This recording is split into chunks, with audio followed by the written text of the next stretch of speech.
Primary open angle glaucoma.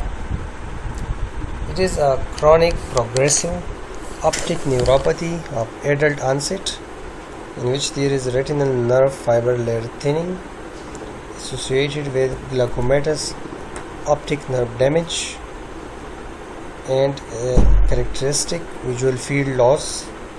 As the damage progresses, there will be open anterior chamber angle. There will be absence of signs of secondary glaucoma and absence of signs of non-glaucomatous cause for the optic neuropathy, and there will be intraocular pressure will be a key modifiable risk factor. Primary open angle glaucoma is the most prevalent type of glaucoma in people of European and African ethnic origin. In those older than 70 years of age, the prevalence of primary open angle glaucoma has been reported to be approximately 6% in white population, 16% in black population, 3% in Asian population. It affects both genders equally. Risk factors. The first one is the most important is intraocular pressure. The higher the intraocular pressure, the greater the likelihood of glaucoma. Also, asymmetry of intraocular pressure of 4 mm of mercury or more is also significant for the diagnosis of glaucoma. Old age. Primary open angle glaucoma is more common in older individuals. Race. It is significant, perhaps 4 times more common, develops at an earlier age, and may be more difficult to control in black individuals than in white. Family history of primary open angle glaucoma. First degree relatives of patients with primary open angle glaucoma are at high risk. An approximate risk to sibling is 4 times and to offspring is twice the normal population risk. So 4 times to siblings, 2 times to offsprings, though surveyed figures vary. Diabetes mellitus. Longitudinal studies show no increased risk of glaucoma. Selection bias probably explain why clinic-based studies report a higher prevalence of glaucoma in people with diabetes. Myopia is associated with increased incidence of primary open angle glaucoma, and myopic eyes may be more susceptible to glaucomatous damage. Anti-VEGF. The anti-VEGF are anti-vascular endothelial growth factors. Patients undergoing anti-VEGF therapy for age-related macular degeneration or diabetic macular edema, they are at risk of sustained IOP elevation. This is more likely to occur after recurrent injections with bevacizumab than with ranibizumab. The risk is significantly greater for patients with glaucoma than for normal individuals. The risk that glaucoma surgery will be needed increases after 6 injections.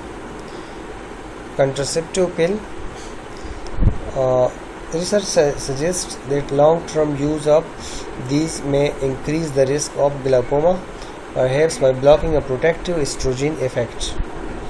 Vascular disease. A range of systemic conditions linked to vascular compromise may be associated, though clear-cut relationships have proved difficult to demonstrate consistently. Systemic hypertension, cardiovascular disease, diabetes, vasospastic conditions such as migraine have all been implicated.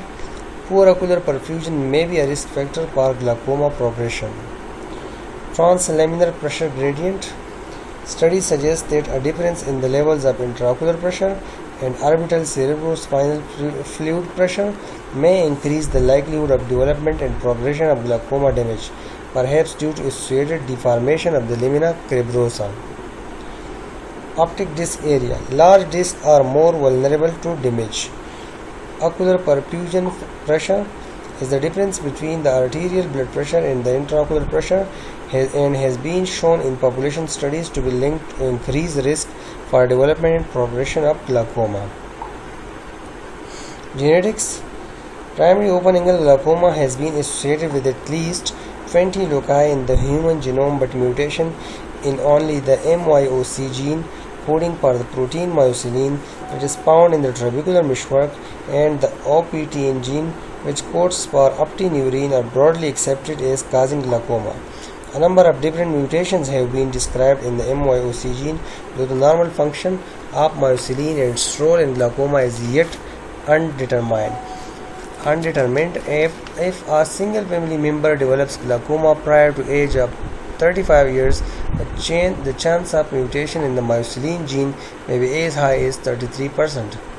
Genetic investigation of a patient and family may be considered if 3 or more first-degree relatives from 2 generations are affected or for research purpose. Pathogenesis of glaucomatous optic neuropathy. Retinal ganglion cell death in glaucoma occurs predominantly through apoptosis. Apoptosis is the programmed cell death rather than necrosis. The pre-terminal event is calcium ion influx into the cell body and an increase in intracellular nitric oxide. Glutamine metabolism is intrinsically involved. After initial injury, a cascade of events result in astrocyte and glial cell proliferation and alteration in the extracellular matrix of the lamina cribrosa with subsequent optic nerve head remodeling. The process of glaucomatous damage and the relationship with IOP and other potential influences is still poorly understood. One or both of the following mechanisms may be involved. Direct mechanical damage. Direct mechanical damage to the retinal nerve fibers at the optic nerve head, perhaps as they pass through the lamina cribrosa. Accumulating evidence of the influence of mechanical deformability in the region of the lamina cribrosa support this. The second cause is ischemic damage, possibly due to compression of blood vessels supplying the optic nerve head. This may relate to ocular perfusion pressure as possible risk factor for glaucoma. The third is common pathway of damage.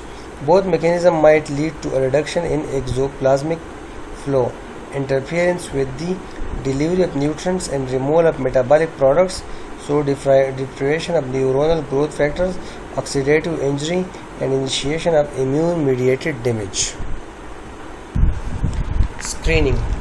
Universal population screening for glaucoma has not been demonstrated to be cost effective, and current practice restricts case finding to high risk groups such as older individuals and those who are the age of 40 with a history of primary open angle glaucoma in a close family member and people of African racial background.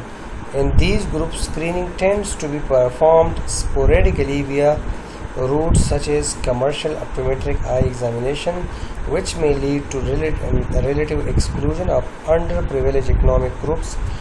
Population screening with tonometry alone is unsatisfactory since it will label as normal a significant number of cases with other features of POAG such as cupping and visual field loss, and routine screening eye examination should include visual field assessment as well as tonometry and ophthalmoscopy. Diagnosis. The most important is history. The visual symptoms, they will usually be absent unless damage is advanced. Sometimes symptomatic central field defects may occur at an early stage and in the presence of relatively normal peripheral field. Previous ophthalmic history. Specific inquiry should be made about the refractive status, as myopia carries an increased risk of primary open angle glaucoma and hypermetropia of primary angle closure glaucoma. Causes of secondary glaucoma such as ocular trauma, inflammation, previous eye surgery, refractive surgery, they may affect intraocular pressure reading. Family history. Primary open angle glaucoma are related conditions such as ocular hypertension. They should be ruled out in the family. Other ocular disease in the family history. Past medical history such as asthma, heart failure, block, peripheral vascular disease, which are contraindication to the use of beta blockers. head injury, intracranial pathology such as stroke, and these conditions may cause optic atrophy or visual field defects. Vasospasm such as migraine and Raynaud phenomena. Diabetes, systemic hypertension, cardiovascular disease may increase the risk of POAG. The oral contraceptive pill for several years may be associated with increased risk of glaucoma. Current medication, steroids including skin cream and inhalants, they increase the intraocular pressure. Oral beta blockers may lower the intraocular pressure. Social history includes smoking, alcohol, toxic and nutritional optic neuropathy if it is suspected. Allergies, particularly to any drugs likely to be used in glaucoma treatment, such as acetazolamide, is contraindicated if there is a history of sulfonamide allergy. Examination. Visual acuity is likely to be normal except in advanced cases. The pupils exclude a relative apparent pupillary defect. If RAPD initially absent but develops later, this constitutes an indicator of substantial progression. Color vision assessment such as Ishihara chart testing if there is any suggestion of an optic neuropathy other than glaucoma. Slit lamp examination exclude features of secondary glaucoma such as pigmentary and pseudoexfoliation. Pigmentary and pseudoexfoliation rule out. Tonometry prior to pachymetry, noting the day of the time. Gonioscopy should be done. Optic disc examination for glaucomatous changes. It should be performed with the pupils dilated, provided gonioscopy does not show critically narrow angles, and the red free light can be used to detect RNFL defects. So the optic disc examination, check the neuroretinal rim, check the cup disc ratio. The only 2% of individual have a CD ratio greater than 0.7. In any individual, asymmetry of 0.2 or more than between the eyes should be regarded with suspicion. Also check the optic disc size. Also check for the changes in glaucoma. Check the optic nerve head. Check for focal ischemic discs, myopic disc with glaucoma, sclerotic discs, concentrically enlarged discs. Also check for disc hemorrhages, bearing of circumlinear blood vessels. It is a sign of early thinning of neuroretinal rim. Check for bionating, which is the double angulation of blood vessel. Check for collateral between two veins at the disc. Check for the loss of nasal neuroretinal rim. It is a sign of moderate advanced damage. Also check for the laminar dot sign in advanced glaucoma. In optic disc hemorrhage is a risk factor for the development and progression of glaucoma and can be missed unless magnification is used to examine the disc. Check for peripupillary changes. Check for alpha zone and beta zone. Alpha is the outer zone, beta is the inner zone. Check for retinal nerve fiber layer.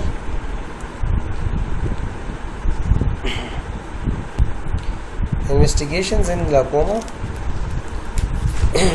The first one is pachymetry for the measurement of corneal thickness. It is an essential part of the assessment of glaucoma patients.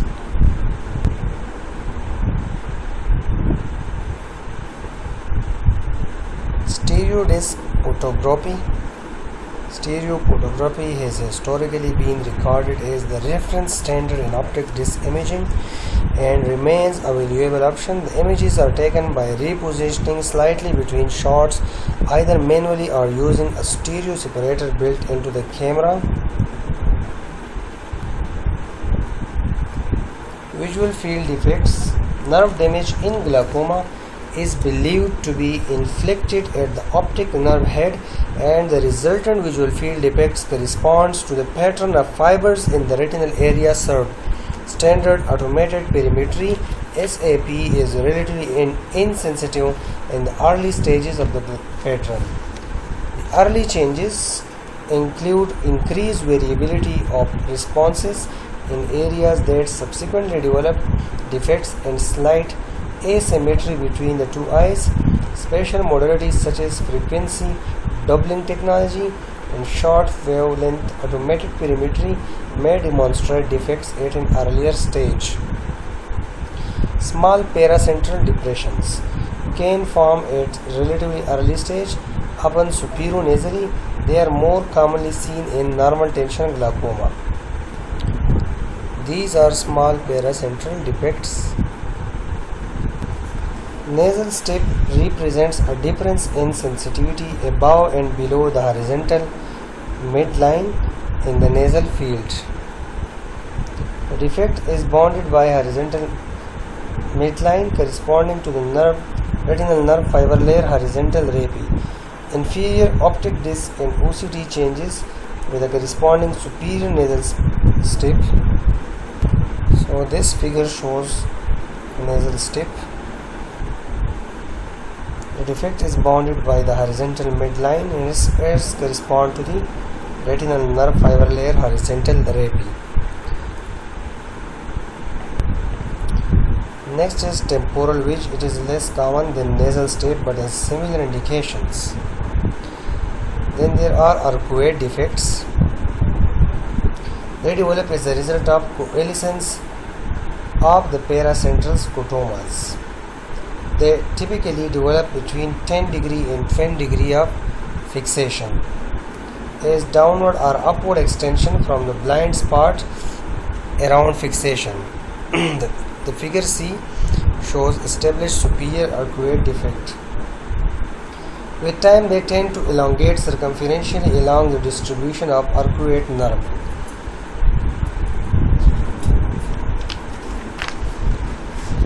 Then a ring scotoma develops when superior and inferior arcuate defects become continuous, usually in advanced glaucoma. End stage changes. They are characterized by a small island of central vision, typically accompanied by a temporal island. A 10-2 perimetry pattern facilitates monitoring of the residual central field. This is OCT from the same patient. Note inferiorly abnormality and the ganglion cell complex analysis on the left side, the left eye corresponding to superior nasal step.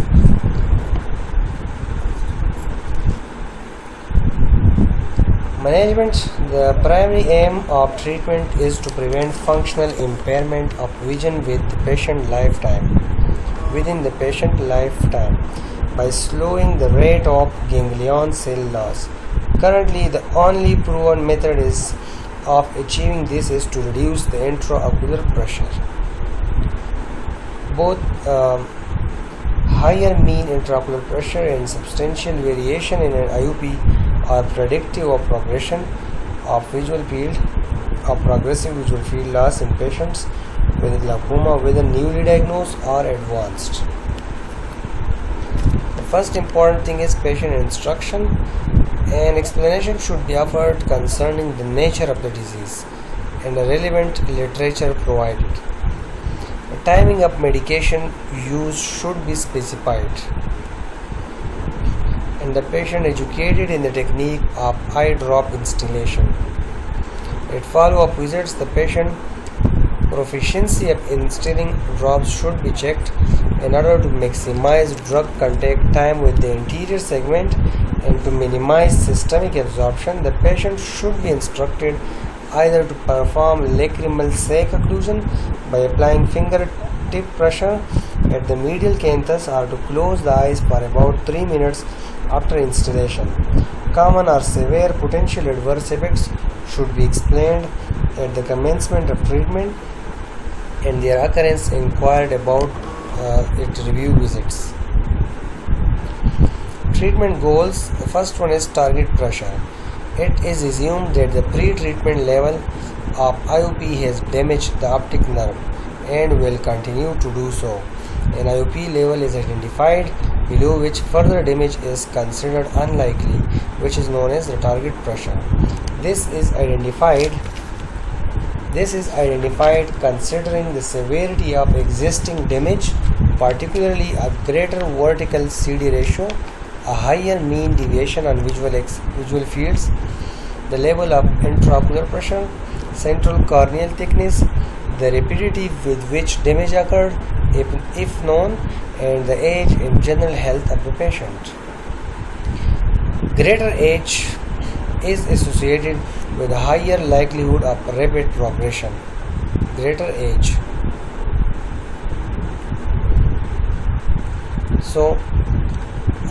But a shorter life expectancy may also influence management. Therapy should maintain the IOP at or below the target level. If not achievable by conservative measures, decision is made on whether to proceed to surgery or continue monitoring with it above target IOP. A reasonable initial goal. A reasonable initial goal is to reduce the IOP to less than 18 mm of mercury. This is based on the result of advanced glaucoma intervention study, which found that significant visual field progression is unlikely to occur in most patients in the medium term if IOP can be kept below 18 mm of mercury at all times. Response to progression. The EMGT found that for every 1 mm decrease in IOP, there is 10% reduction in the risk of progression when measured from presentation to the first follow-up visit. As the damage progresses, the loss of each remaining ganglion cell has a greater proportional impact on visual function and there is less reserve capacity. If damage progresses despite a target pressure have been reached consistently, the target IOP is set to a lower level. If further damage is sustained despite apparently good IOP control, surgery should be considered. Medical therapy. Commencing medical therapy. So, the medical therapy, the medicines and the drugs will be discussed later, but the general overall treatment is the commencing medical. How to commence medical therapy? Any drug chosen should be prescribed. So when you prescribe a drug, it should be in the lowest concentration consistent with the desired therapeutic effect, and the drug should be administered as infrequently as possible. And initially, the drug with fewest potential side effects should be used.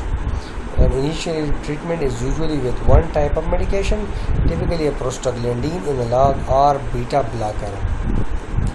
Review. The interval to review after starting medication is set according to the individual patient, but is usually 4 to 8 weeks. Response to the drug is assessed against the target IOP. If the response is satisfactory, subsequent assessment is generally set for further 3 to 6 months. If there has been little or no response to the initial drug, the initial drug is withdrawn and another is substituted.